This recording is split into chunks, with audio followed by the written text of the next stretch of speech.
Oh my goodness, gorgeous community. I don't know what is happening with the internet connection today, but I'm hoping that we're going to be able to make this one work. Um, I wanted to come in, gorgeous people, to talk about something that is so important, okay? It's to do with your reactivity. It's to do with the way that this shows up in your relationships. And I want to start with a quick question. Okay. So, have you ever had the experience where your partner shuts down or they do the thing that they promised they wouldn't do? Okay. Maybe they kind of dismiss your feelings, or they don't message you when they said they would, or they walk away when things get hard. And all of a sudden, you find yourself reacting from a triggered place. Okay? You might be stomping around the house. You might be using your critical voice. You might be blaming. And generally just behaving in a way that you know you're later going to regret. Okay? Or maybe for you, it's actually the opposite way round. Like your partner criticizes you when they said that they weren't going to do that anymore. And all of a sudden, you find yourself doing the thing that you said you wouldn't do, and you are shutting down.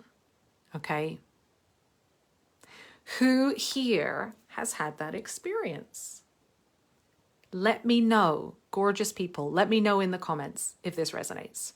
So in other words, your partner does the thing that you've kind of agreed they won't do. They react from a triggered place. They do their survival strategy. And it's so triggering for you that it actually drags you down, and it drags you into that space too. Okay, this is what I like to call the downward spiral. So the amazing thing about relationships, of course, is that we get to impact each other. But one of the tricky things is that when one of us lowers the bar, when one of us responds from a triggered place, often that can pull us down to that place too, okay? In other words, one person's reactive behavior reinforces the other. And what is the problem with this, okay? The problem is that you guys get stuck in this really negative and repetitive loop, okay, where one of you falls down, falls short, one of you gets triggered, one of you reacts in a way that isn't good for your connection. And then all of a sudden, you are both doing the same thing. You are reinforcing the other person. So it's as if the person who creates the lowest bar, like who lowers the bar, the moment that that bar gets lowered, all of a sudden, the whole culture of the relationship goes to that place. In some ways, we kind of justify, like, listen, you are not being your best self right now, so I don't need to be either. Or you're doing that thing that really hurts me, so I get to hurt you back. Or you're not behaving in a mature way, a secure way, so I get to do the same.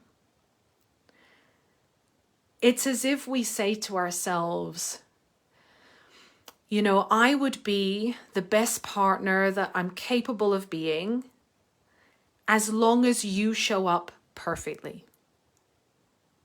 Okay, really let that sink in. Is this resonating with you? Like, I would show up as my best self if you didn't do this thing. If you didn't shut down, then I wouldn't criticize you. I wouldn't chase you. Or if you didn't emotionally overwhelm me, then I wouldn't walk away. If you were perfect, then I could be a great partner. Okay? Really let that sink in. This is the mentality that I think so often we fall into when we get triggered, when we get reactive. The bar goes from being up here down here. And as soon as one of us messes up, which is going to happen, okay, because we're human, because we have a mammalian nervous system, because we make mistakes, because we're limited, because we're growing, because we're messy, one person is going to fall short of security. One of us is going to do a behavior that feels hurtful. And the question is, does the other person at that point, do we decide that we're going to stay in that secure place? That we're going to raise the bar and say, oh, no, no, no, no, sweet woman, sweet man, I'm raising this bar for us. Okay? Or do we descend into that pattern? So I want you to think a little bit about this as if it's like a figure of 8, okay, like a sideways figure of 8 or an infinity sign. And on the one side of this dynamic, you've got you and you've got your reactive behaviors, whatever they might be. Sometimes I shout, or sometimes I use a stern voice. Sometimes I criticize. Sometimes I expect you to regulate me. And on the other side, you've got your partner's reactive behavior. Sometimes I shut down. Sometimes I walk away. Sometimes I dismiss your feelings. Okay? And we start to see that this is actually a loop that feeds itself. Let me know if this resonates in the comments. It is a constant loop. Now, the thing is when we're in our trigger, often we think that our partner started this.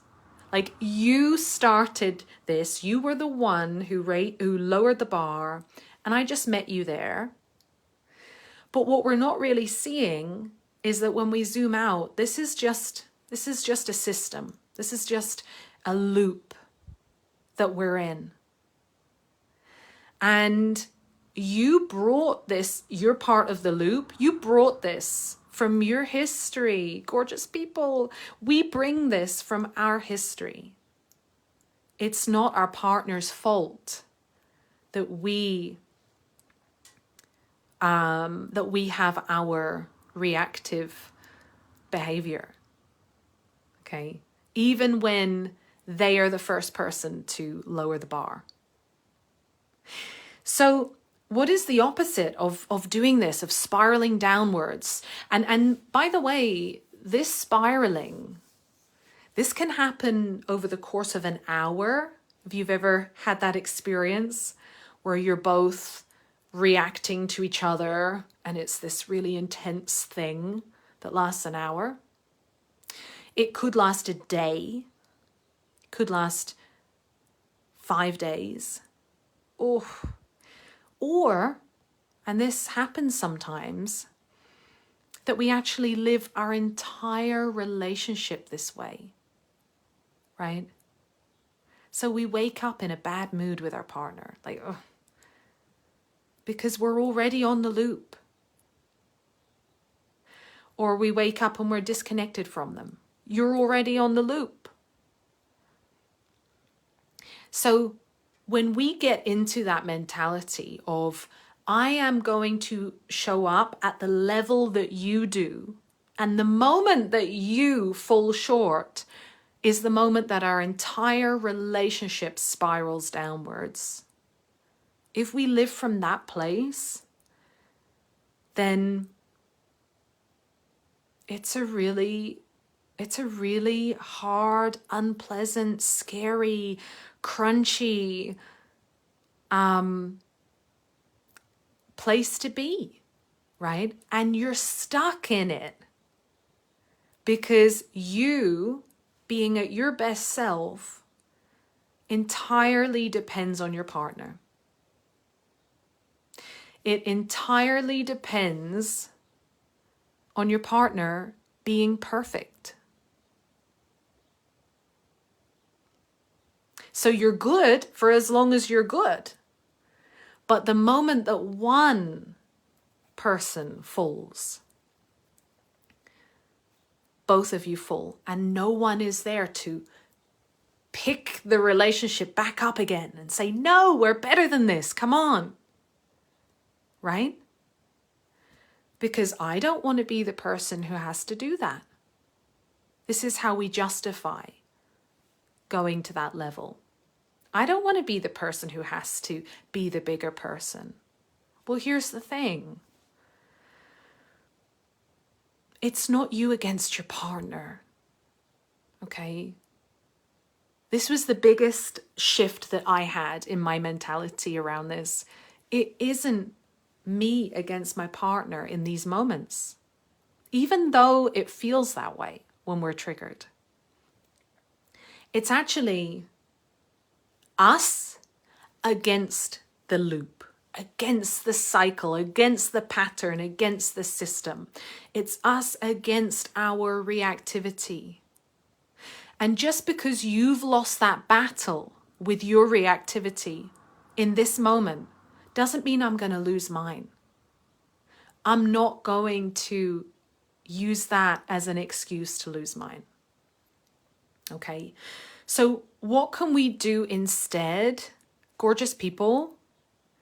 We can break the pattern. What this means is that the moment your partner does the thing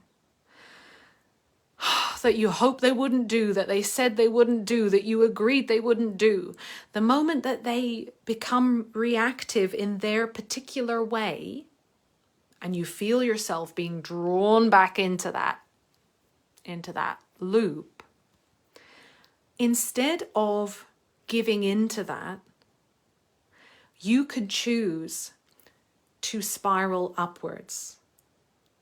Okay? You can choose to break free from the cycle. And the great thing is that it only takes one of you to do this. It only takes one person to break the pattern for you both to kind of wake up a little bit, to come out of this reactive,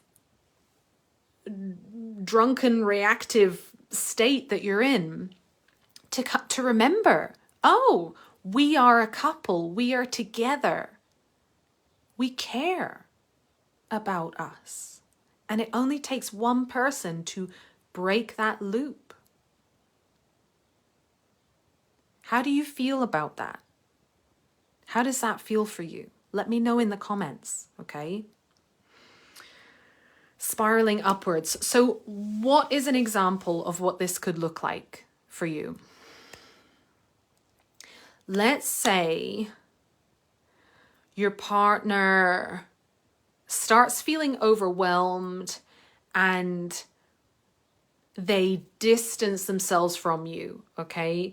So you've agreed that they're going to start sharing more when they feel overwhelmed, but instead you notice that they're going to their man cave or their woman cave or their whatever, their cave, and you start to think like, you promised you wouldn't do this, and I'm getting triggered by this. What you can do is you can take a moment, take a time out, okay? Notice that you're feeling triggered. You can go and ride the wave of your feelings. And we're going to talk more about that in the coming weeks. We're going to have some amazing offerings for you on learning how to do that, how to ride the wave, how to soothe your nervous system, how to go through that process. You're going to work through that internal experience, and you can say to your partner, listen, I can see that you're withdrawing right now, and that tells me that you might be feeling kind of stressed. And it's hard for me when this happens, so I'm going to take some time to myself, and then I would love for us to come and talk about it when you're feeling more able. Maybe in an hour, maybe after work, but I'm going to give you some time to do your thing. Okay? So that's an example of you stepping back from your usual patterns. Like, why are you withdrawing from me? I'm so angry right now that you're doing this.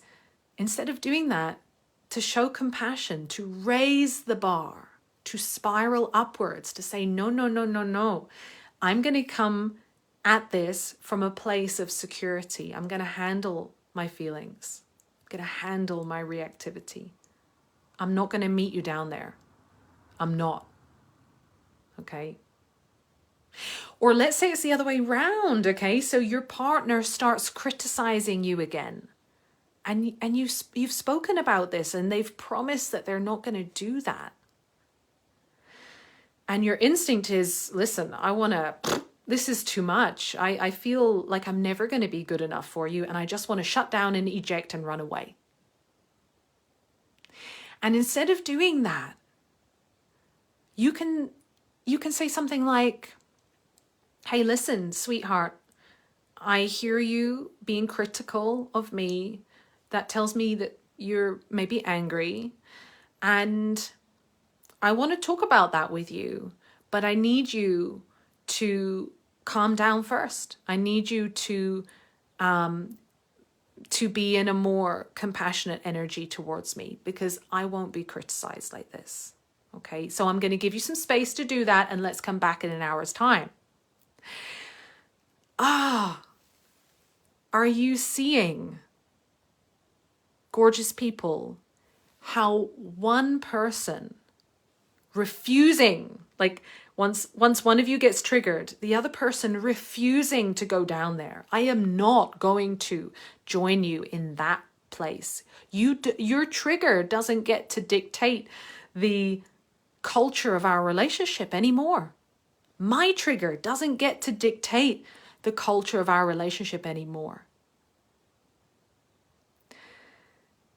So we get to break free from the spiral. And this is what I call spiraling upwards, because here's the thing. When your partner does that, when you're the person in the trigger and your partner stays steady and they lovingly set boundaries, but they stay steady, they stay secure, they don't get reactive, that is such an amazing anchor for us to climb out of it too, you know? Like, oh God, yes, you're right. I'm gone. I'm no longer sober in this relationship. And thank goodness one of us was able to keep their head above the water. Because the truth is, your relationship needs both of you. And when one of you falls, it needs the other to stay, to extend a hand and to help the other person climb back up again. What is this bringing up for you? Gorgeous community, what is it bringing up for you? Okay. What is your go-to strategy, your reactive patterns? What does that look like in your relationship or your last relationship or any of your relationships? What does that look like? And do you fall into that pattern the moment that your partner or the other person falls into theirs? Do you allow that to justify you going to that place too? Because here's the thing, gorgeous people. We're all human, okay? We're all gonna get messy sometimes. And we need to be a team. We need to say, listen, sweet man, sweet woman, sweet love of my life, in those moments that you fall, I'm going to stay standing. That doesn't mean I'm going to accept bad behavior. Like I'll set boundaries, but I'm not going to spiral. I'm not going to go into that pattern that we've got. I stand against that pattern. Not for as long as you do. I stand against that pattern as long as you do, but the moment you make a mistake, all bets are off. No. I stand against that pattern because I believe in the value of being secure. I believe in the value of being my best self. I believe in the value of standing in love even when you fall. Okay. Let me know, gorgeous people, your thoughts, your feelings, your questions, your confusions, your stories. Share them in the comments. I would love to hear. And if this is resonating with you, okay, if you feel like you are in a relationship that is being hijacked by reactivity, or if you're dating and you feel like your reactivity is really popping up as soon as the other person does something that seems like a orange flag to you or a red flag to you, then stick around and stay tuned, because we are going to be covering some amazing topics all around this. And at the end of this month, I am going to be announcing a very, very juicy, amazing offer, which I think you're going to be interested in. So stay tuned for that. It's called Regulate, Don't Detonate. And I think you're going to love it so much. So let me know, gorgeous people, if you want me to cover anything in particular in the future videos. And I am sending so much love to you. And I can't wait to hear how this resonates with you. So sending so much love to you, and I will see you back in the community really, really soon. Mwah!